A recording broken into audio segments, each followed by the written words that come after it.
샬롬, 주님의 이름으로 사랑하고 축복합니다. 우리 먼저 찬양하도록 하겠습니다.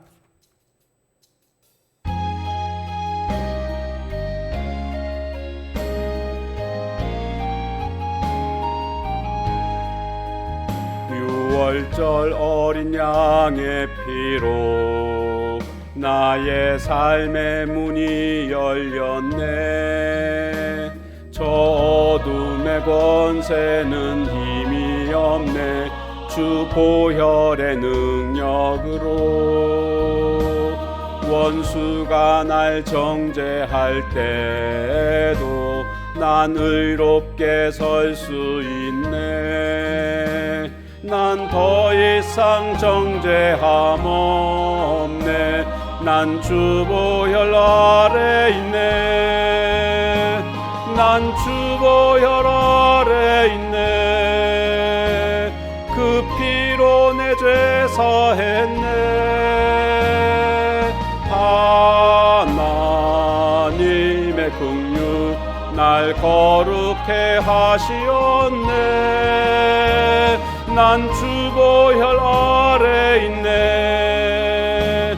난 원수의 어떠한 공격에도 더 이상 넘어지지 않네. 난 주 보혈 아래 있네. 난 주 보혈 아래 있네. 그 피로 내 죄 사했네. 하나님의 긍휼 날 거룩해 하시었네. 난 주 보혈 아래 있네. 난 원수의 어떠한 공격에도 더 이상 넘어지지 않네. 난 주 보혈 아래 있네. 아멘.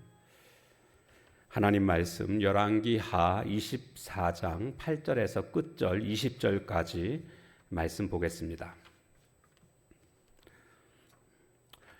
여호야긴이 왕이 될 때의 나이가 18세라. 예루살렘에서 석 달간 다스리니라. 그의 어머니의 이름은 누후수다요 예루살렘 엘라단의 딸이더라. 여호야긴이 그의 아버지의 모든 행위를 따라서 여호와께서 보시기에 악을 행하였더라. 그때 바벨론의 왕 느부갓네살의 신복들이 예루살렘에 올라와서 그 성을 애워싸니라.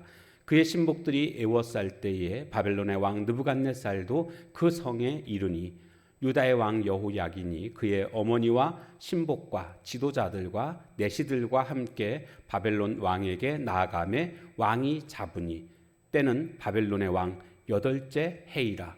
그가 여호와의 성전의 모든 보물과 왕궁 보물을 집어내고 또 이스라엘의 왕 솔로몬이 만든 것 곧 여호와의 성전의 금그릇을 다 파괴하였으니 여호와의 말씀과 같이 되었더라.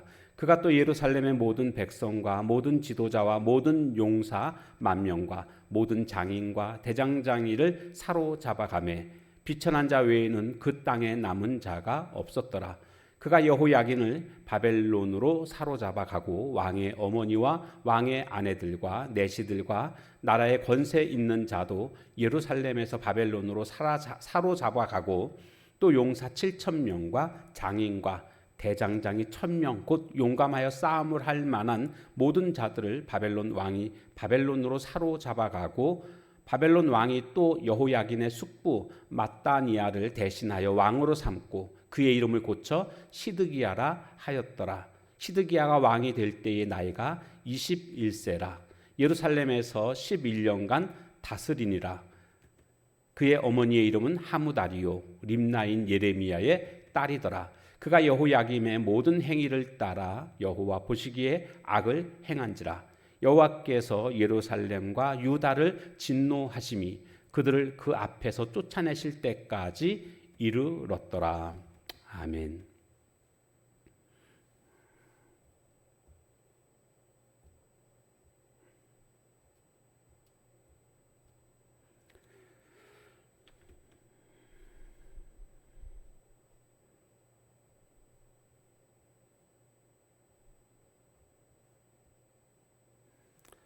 자, 오늘은 이제 여호야긴과 시드기야 왕에 관한 내용이 되겠습니다. 여호야김 왕이 죽고 그의 아들 여호야긴이 이제 왕이 되었습니다.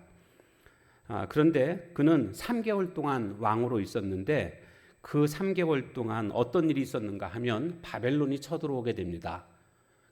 가장 강대국이었던 바벨론의 쳐들어옴에 속수무책으로 당할 수밖에 없었고, 오늘 말씀에 보게 되면 왕과 왕후, 신하와 내시, 또 용사들 7,000명, 대장장이 1,000명 등 싸울 만한 모든 사람들을 다 사로잡아갔다라는 겁니다. 원래 하나님께서 이 가나안 땅에 있는 그런 우상을 섬기던 가나안 민족들을 내쫓으시고 이스라엘 백성들을 그 땅에 정착시키셨던 것 아닙니까? 그런데 이제 이들이 우상을 숭배했기 때문에 더 이상 그 땅의 주인으로서의 자격이 없는 겁니다. 그래서 하나님은 그들을 이제 가나안 땅에서 내쫓으시는 그런 장면이 나오고 있습니다. 결국 하나님의 말씀대로 살지 못하고 우상을 숭배하게 되니까 이런 비참한 결과가 오게 된 것입니다. 역사는 거울입니다. 그렇기 때문에 우리가 하나님의 말씀대로 진리의 길을 따라가게 되면 하나님이 함께 하시고 승리하게 되지만, 그렇지 않으면 비참한 일을 면할 수가 없음을 우리는 발견하게 됩니다. 그래서 이 바벨론이 쳐들어와 가지고 성전에 있는 모든 것들을 다 노략하고 부수게 됩니다. 파괴시킵니다. 그런가 하면 왕궁에 있는 좋은 보물들을 또 다 노략질합니다. 이게 의미하는 바가 뭐겠습니까? 성전 그러면 그 민족신이 거하고 있는 곳이다라는 일반적인 생각을 가지고 있고요. 그래서 이렇게 성전에 있는 좋은 보물들을 다 노략하고 파괴시켰다라는 것은 민족의 신을 제압했다라는 그런 의미가 있는 것이고, 왕궁을 노략했다라는 것은 최고 지도자가 정복자의 어떤 종과 다름없음을 천명하고 있는 그런 내용이라고 할 수가 있겠습니다. 이와 같은 일이 벌어진 것은 결국 하나님의 율법의 말씀대로 살지 못하고 그들이 우상을 섬기고 죄악을 저지른 그 결과임을 알 수가 있습니다. 이제 여호야긴이 이제 물러나게 되고 바벨론은 숙부인 mat단이야를 왕으로 세우게 됩니다. 그러니까 바벨론이 마음대로 왕을 세웠다라는 것은 이제 그 나라는 이미 바벨론의 나라가 됐다, 속국이 됐다라는 것을 의미하는 것 아니겠습니까? 그러니까 숙부라는 것은 작은 아버지죠. 그러니까 여호야긴의 아버지가 여호야김인데 여호야김의 동생이라고 할 수가 있습니다. 이 동생인 mat단이야를 이제 왕으로 세웠는데 이름을 또 고칩니다. 이름을 고쳐서 시드기야라는 이름으로 왕위에 오르게 되는데, 이 시드기야가 바로 남유다의 마지막 왕임을 우리는 보게 됩니다. 그런데 이 시드기야에 대한 평가를 보게 되면 19절에 시드기야에 대한 평가가 나오고 있습니다. 그것이 뭐냐 하면 그가 여호야김의 모든 행위를 따라, 자기 형이죠, 여호야김의 모든 행위를 따라 여호와 보시기에 악을 행한지라. 그러니까 여호야김은 어떤 그 불신앙의 모델이 된 겁니다. 자기 동생에게 영향을 미쳐서 이 시드기야도 여호와 보시기에 악을 행하는 이런 모습이 됐습니다. 오늘 우리는 좋은 모델이 될 수도 있고 나쁜 모델이 될 수도 있습니다. 특별히 말씀에 보게 되면 어머니 이름을 계속 소개하고 있는 장면들을 볼 수가 있습니다. 그래서 18절에 보면 그의 어머니의 이름은 하무다리요, 시드기야의 어머니 이름 하무다리다, 림나 예레미야의 딸이더라, 림나인 예레미야의 딸이더라, 이렇게 소개하고 있는데 어머니의 이름을 계속 우리가 소개하고 있지 않습니까? 이 전에도 보면 이 의미하는 게 뭘까요?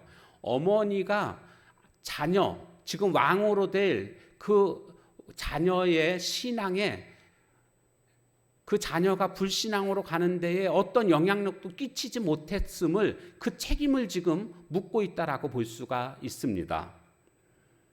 그러니까 왕후가 됐으면 앞으로 왕이 될 그 아들을 신앙으로 잘 양육했어야 되는데 그렇지 못하고 자기에게 주어진 어떤 권세와 영화 뭐 이런 것들만 누리기에 바빴다라는 겁니다. 진짜 중요한 나라를 바로 세우기 위해서는 다음 왕이 될 그 아들을 잘 양육했어야 되는데 그렇지 못했다라는 것을 볼 수가 있습니다. 한마디로 자녀 양육하는 일에 실패했다라는 겁니다.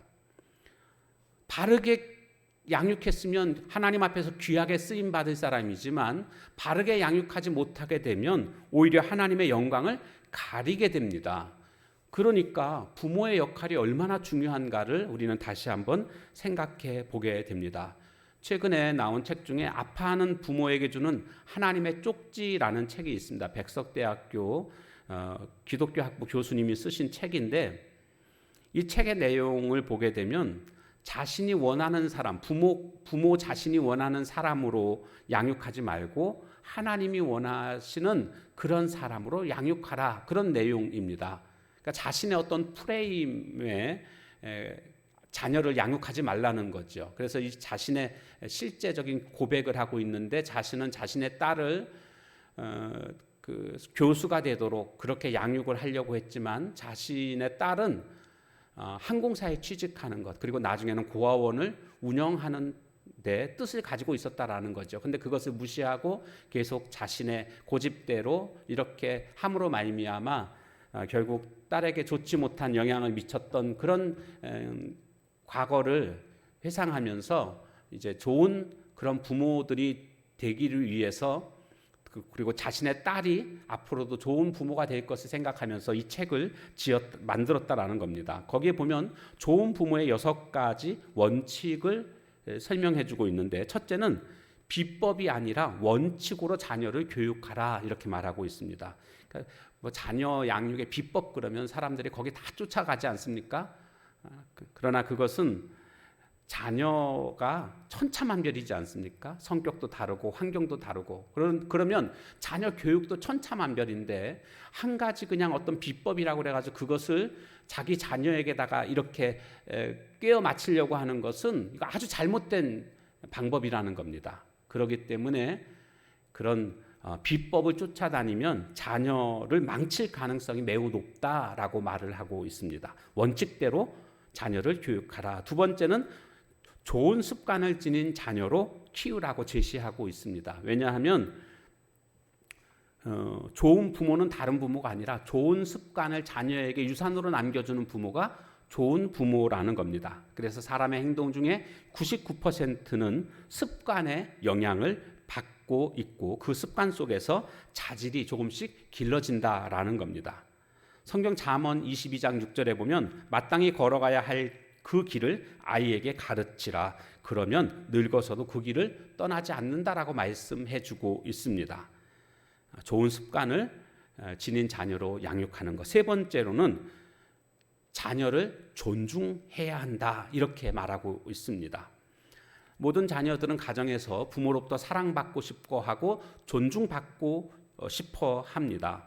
그래서 부모로부터 존중을 받고 자란 자녀는 훗날 배우자를 존중하고 자녀도 존중하고 또 다른 사람들을 존중하는 그런 사람이 된다는 겁니다. 네 번째로는 정비사처럼 양육하지 말고 정원사처럼 코치형 부모가 되라고 권면합니다.